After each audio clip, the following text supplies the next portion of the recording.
say thanks to you. Thanks to you, oh God. You alone has written the script of my life, and all that is doing there gradually unfolding. And I say thanks to you. I say thanks to you, oh God. You alone has written the script of my life,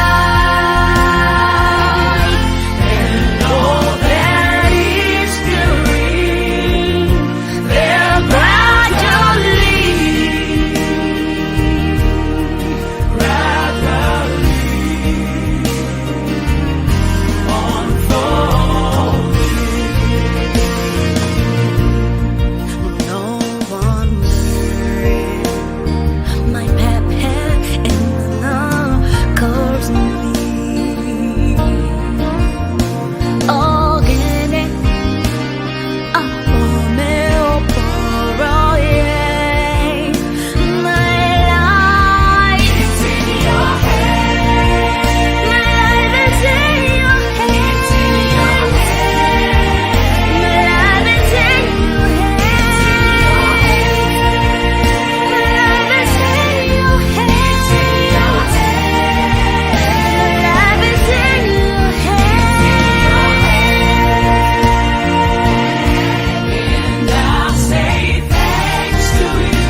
Hello everybody, my name is Enya Kelvin. I am a gospel minister. I am a nurse, I am a mother, I am a wife. I want to be sharing with you how God saved me and my family from COVID-19 and how God delivered us from a lot of things this year, 2021. It has been a very, very tough one. A tough one, but also one of the best. Because I would say that the wins that we got supersedes the failures. Being alive today, it's a very big testimony. It's a big testimony. Alone, I wouldn't have made it. Just a few weeks ago, I was lying almost dead in the hospital. And here I am. So the reason is this. I believe this would go a long way to encourage one person or the other.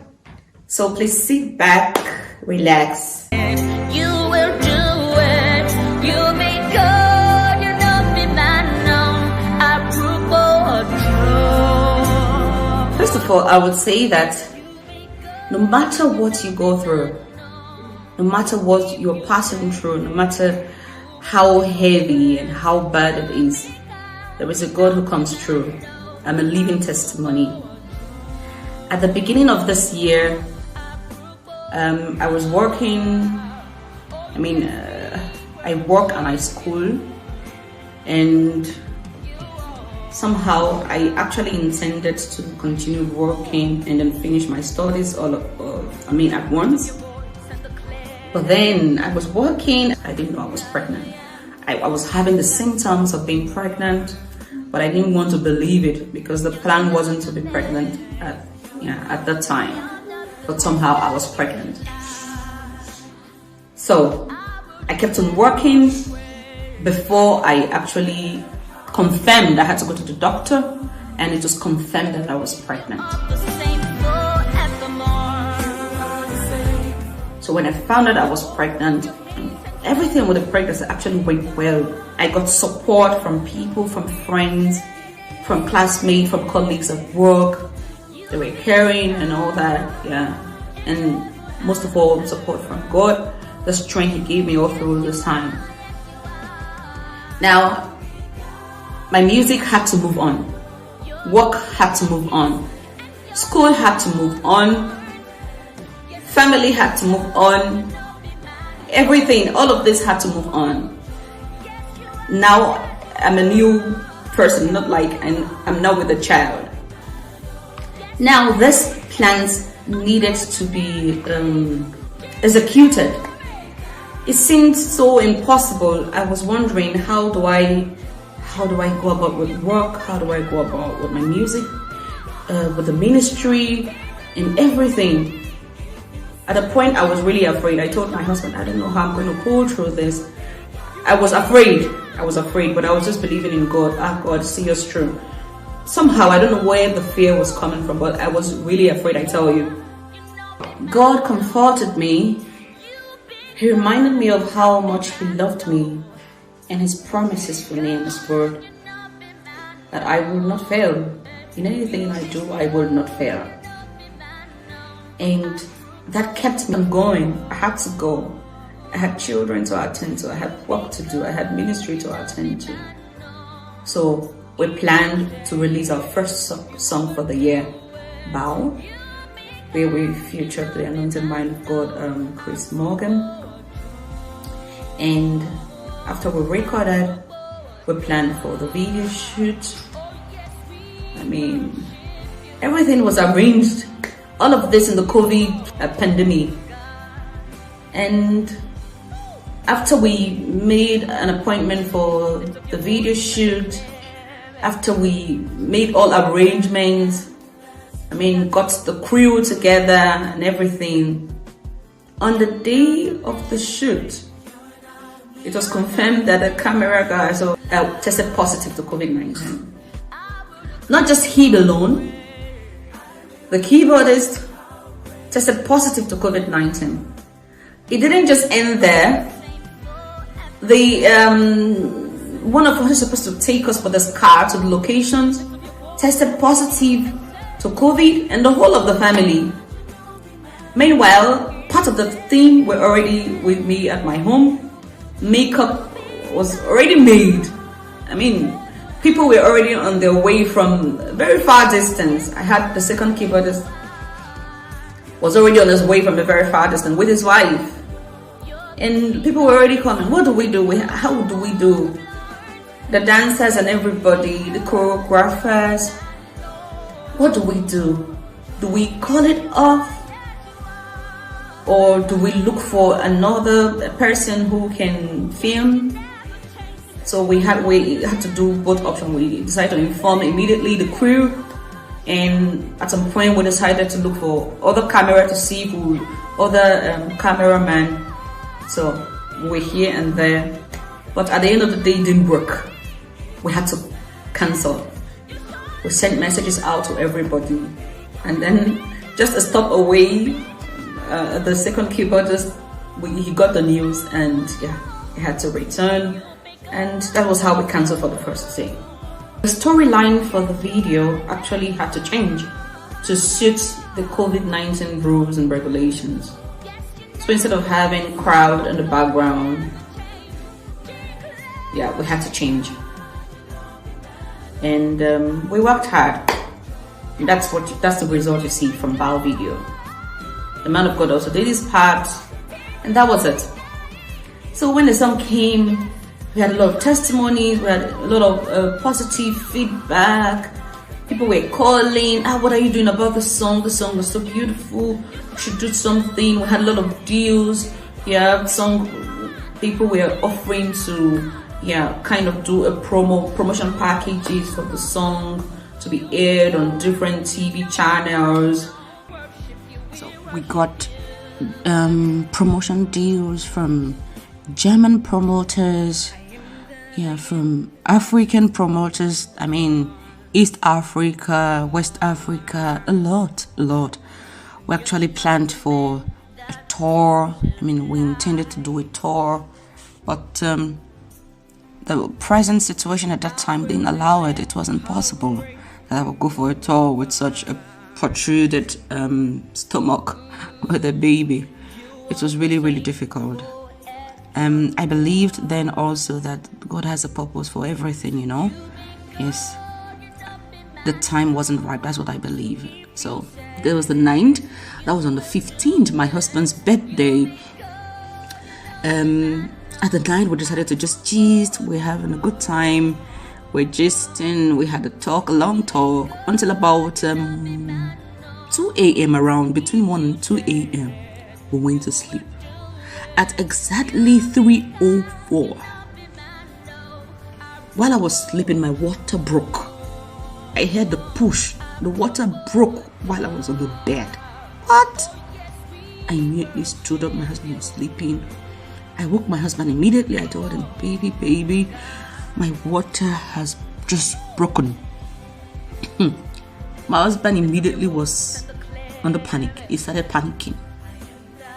So I said, I really didn't want to believe it was labor, because I never had any pre-contractions. I never had any contractions, like any signs of labor, nothing. It was fine. We went to bed. And like I said, we had a good time. We talked until at about 2 a.m. before we went to bed. No signs of labor at all. Yeah, and so I felt actually it was a false labor alarm. So I told my husband to calm down. It couldn't be. But immediately I stood up myself from the bed. I stood up. I walked. I saw that water was still gushing out. Oh God. So I said, at the point, okay, let me just quickly wash and change just in case I have to go to the hospital. So I went, I washed. The contraction were getting more, really, really serious. Like the time in between, shorter. Oh God. I told my husband to immediately put up a call through to the emergency. So we called the emergency, and yeah, they came home in less than how many minutes? 5-6 minutes. They came home, and when they checked, they said, oh really, we have to go to the hospital. And so we went. while on the way to the hospital to contract, baby was pushing out already, like she was pushing out. When we got to the hospital, they wasted a little time, but then the what do they call them, emergency workers, they were like, you people have to check this lady, contractions are so short and all that. So I was immediately given over to the midwives, and they checked. If we had not gotten to the hospital earlier, baby would have come by herself without the support from anybody, because this was really, really quick. Like the Bible says, like we, the women, we shall deliver like the Hebrew women. It was quick, in minutes. The nurses, the midwife checked and saw that, oh, baby is there, like she's there. Immediately rushed me to the labor room. And before I knew it, baby was out. It was just one midwife, no doctors, just one support. I actually loved my husband to be by me during labor. My husband had to stay at home to look after my older daughter. Yeah, it was an unplanned birth this time around. I didn't pack anything to the hospital. Like I said, she came way earlier than expected, weeks earlier than expected. So no plans, and I was all by myself at the hospital. But thank God, it went very cheap, quick, and baby was fine. Normally at the point or at the stage where I put to birth, she still needed the support of oxygen, but we were allowed to go home after 3 days because she was doing fine. And then when we got home, we started noticing some things, because her digestive system wasn't ripe enough. She had problems with digestion. She couldn't poo for weeks. We took her to the doctor. The doctor would say, okay, it was normal. Yeah, because she came earlier. The system wasn't ripe enough, that it was normal. She was vomiting so much, like the diaphragm wasn't totally closed yet. It was still open. She had all these issues. She was crying so much, stomach pains. I don't know if she had colic or something, I don't know. But I had a daughter. I have the older sister, the elder sister, and I didn't experience that with her. It was really terrible. We didn't sleep for weeks, days. Yeah, all in the night, in the day, we're up. We're trying to support her, because it was really, really trying for me. The moment she cried, she would whine and just cry. I saw that she had stomach pains. Something was wrong. She would cry. I would take her to the doctor, and at the moment I took her to the doctor said, okay, you mean for this time, this long, she had not passed physics? And I would say yes. The doctor said, okay, this time around I would advise you go straight to the hospital. And so we went to the hospital. When we went to the hospital, we admitted at the hospital. So the first testimony is she was fine. She was absolutely okay. There was nothing wrong with her. All tests came out negative. Even though she was not sleeping, 24 hours, this girl is not sleeping. She's crying.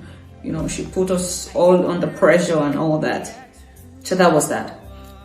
At the end of the day, we got discharged from the hospital after some days. Yeah, we went back home. And when we went back home, thinking that okay, let's get used to the system. Baby is here, and my daughter tested positive to COVID-19.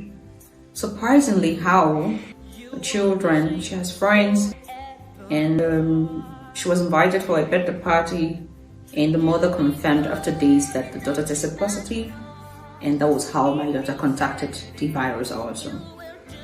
Now, it's very difficult to separate me, the child, from her. Yeah, we tried our best, but before we knew it, it started spreading from one person to the other. From my daughter, it got to my husband. Now my husband has been vaccinated twice, took the biotech vaccination, but still he got it first, and it was terrible. He felt ill. I felt it was a joke, or I felt he was pretending because of the stress and everything. He wanted to take a break. Yeah, but no, it was real.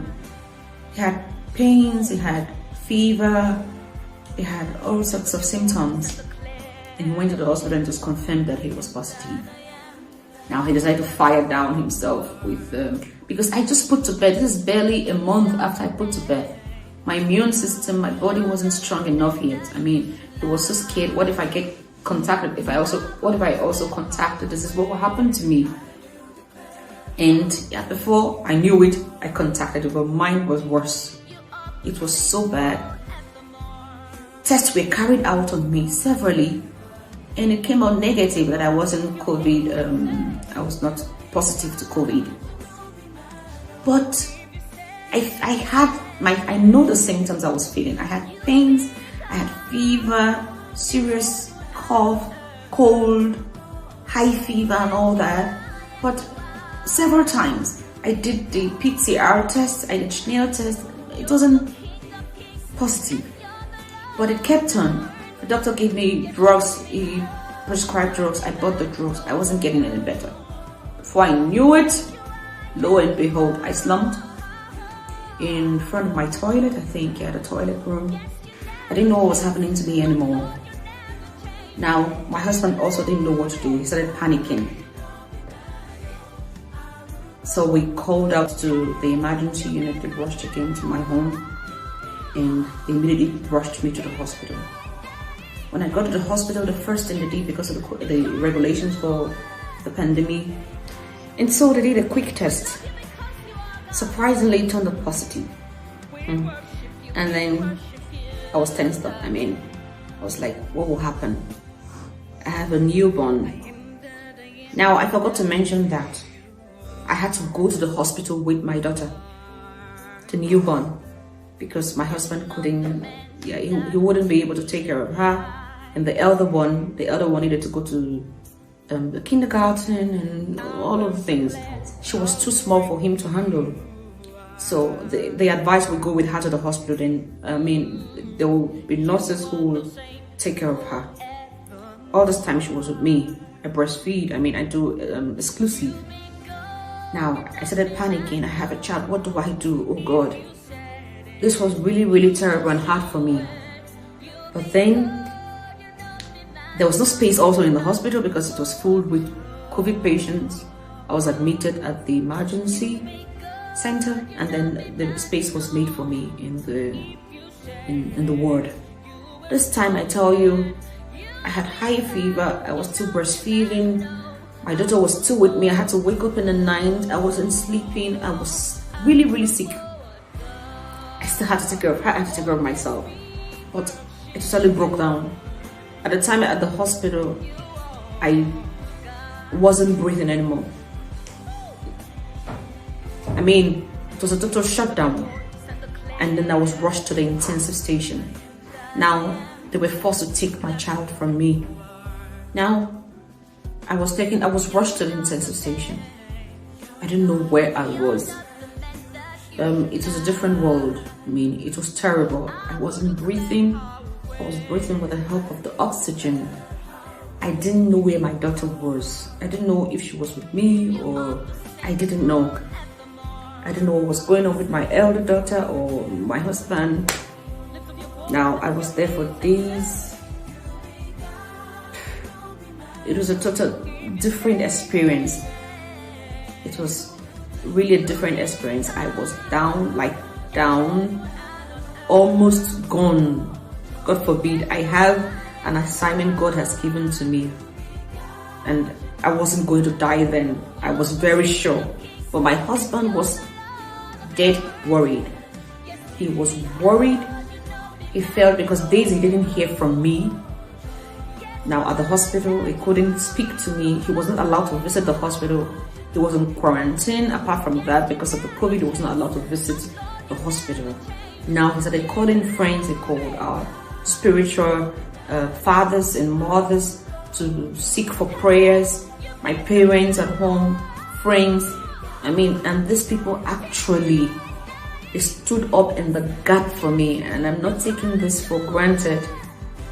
My fathers in faith, my mothers in faith, family, friends, brothers, sisters who stood up in the gap and prayed for me that I get out of that intensive station. I want to seize this opportunity to say thank you to you. It means a lot to me that I came out from that place. It's because of your prayers. It's because of your support. Because it was terrible. Everybody thought it was the end. They thought, because the doctor couldn't really even figure out why the total blackout, why I was in that state. But I believe the prayers you rendered brought me out, helped me out. My daughter also tested positive. The newborn tested positive to the COVID. But glory to God, there was no symptoms. She didn't have fever. She didn't have any of those strong cough or difficulty in breathing, even though she was with me all the time. Now I came out. I mean, this part makes me so exciting that she's here. She's here, she's healthy. She didn't go through the pains I went through, the difficulty in breathing, in the chest, in the back, it was terrible from my ribs, because I couldn't imagine how would my child survive this if actually she had the symptoms I had. Because one talk, if I try to speak and then I'm coughing and my whole ribs are paining me. I mean, excruciating pains. I was worried what would happen to my daughter. But God brought me out. God brought me. You wouldn't know what I went through. But I've come to say this, that God is alive. God brought me out of this situation, not just me, the whole of my family. What would the world have said? What would they have said? So, I'm giving all the glory back to God for this great opportunity He has given me. Yeah, that I may finish the assignment He has given me, and that I would live again. So, thank you so much again for everybody who stood in the gap. A lot of my friends on social media, you people wrote me, because for this long time I couldn't even make a post. Nothing was happening on my social media platform. And I got your messages, those who sent out the love, those who wrote me to check on me, it's been a long time and all that. I got your messages. Thank you so much for reaching out to me. God bless you real good. Wherever you are, I am the one standing. If not for God, I would have been dead a few days ago, but I am alive. And now I'm going to use the opportunity to encourage someone who is sick there today, or you're facing one challenge or the other. Believe in God and everything will be fine. I know this because I have been through this. I am a living testimony. There are other testimonies I will share with you, but then when the time comes, you will know. There is a God. There is a God that answers prayers. There is a God who saves. There is a God who heals. There is a God who provides. He provided for us this year. He covered up our mess, healed us, given us a new life and a second chance. So if you don't believe in this God, if you don't believe in Jesus, He exists, believe in Him, seek Him, and you will not lose your way. Thank you so much for watching. Thank you. Look out for our projects. I mentioned our album is coming out. We have full package for you that will bless you. So look out for it. 2022 is going to be full with so much. I am excited. We're really excited. And I wish you a beautiful, beautiful Christmas and a prosperous New Year in advance. God bless you. Thank you for staying put. Thank you so much. Bye. You be good, you know be man, no. You be good, you know be man, no. You be good, you know be man, no. We call you a rude boy or a joy.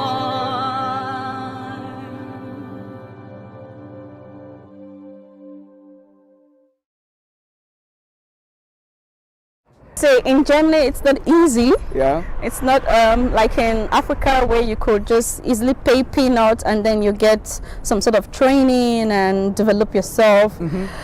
I had to work on myself personally. I sit in my room basically, and I make rehearsals. I could scream loud, and yeah. Hello everyone, and welcome to another episode of Africans in Diaspora. With me here I have Enya, and Enya is going to introduce herself further. So can the audience meet you? Okay, hello. My name is Enya Kelvin. I'm a gospel music minister based in Germany, Munich. Happily married with a child, a beautiful princess. Yeah. And by the grace of God, I'm studying medicine. And yeah, doing music as well. So we're doing it two hand in hand. Hand in hand. God is helping us. So how has it been so far? You know, mixing nursing career and also the music career.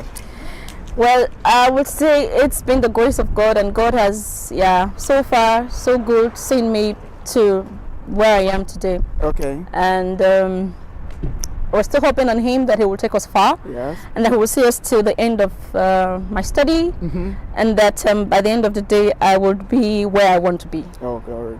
So I want to ask, what's your background is like? You know, you talked about the fact that you're a music minister. You know, can you tell us like the background? How did you jump into music? You know, and how it grew to where you are currently?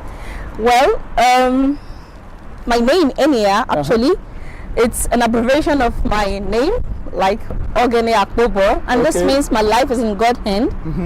And I'll basically say my life is in God's hand, really, because everything that happens, I didn't plan for it. It's God's perfect will. God spoke to me, and when He speaks, He brings to pass. All right. When I got into the music ministry, I never planned to get into singing or professionally or something. I was just like a little girl serving from my heart, from the bottom of my heart. I wanted to be a means or a measure where God uses and then blesses people. And so I rendered my heart, the whole of my heart, to God. And from there, God decided to pick me and use me. And He gave me an assignment to organize concerts, to draw people to Him, where we praise and worship Him annually. And this concert is called the Called Musical Concert, because basically it is a call. It's not a thing I just woke up and decided to do. Okay. And by the grace of God, we've had like 3 series, and we're planning and looking forward to the 4th by the grace of God. Also, so one thing that I would want you to also talk about is how you developed your skills. You know, in terms of your vocal strength. You know, releasing music and you know a lot of things, music management generally. Well, I say in Germany it's not easy. It's not like in Africa where you could just easily pay peanuts and then you get some sort of training and develop yourself. I had to work on myself personally. I sit in my room basically, and I make rehearsals. I could scream loud, and yeah. My role models, I could say, Tasha Cobbs, and the likes of Whitney Houston, blessed memory, and yeah, I make practice at home. I watch YouTube, and yeah, and God has been faithful. Okay. So another question is for someone who would like to walk in the steps, you know, that you have actually gone, you know.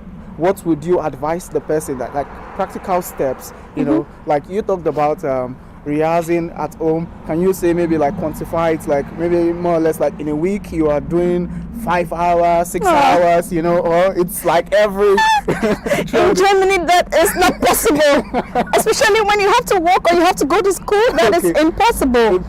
But I mean, self-determination, determined to do something, even if it's just twice in a week or once in a week, but fix yourself and be determined.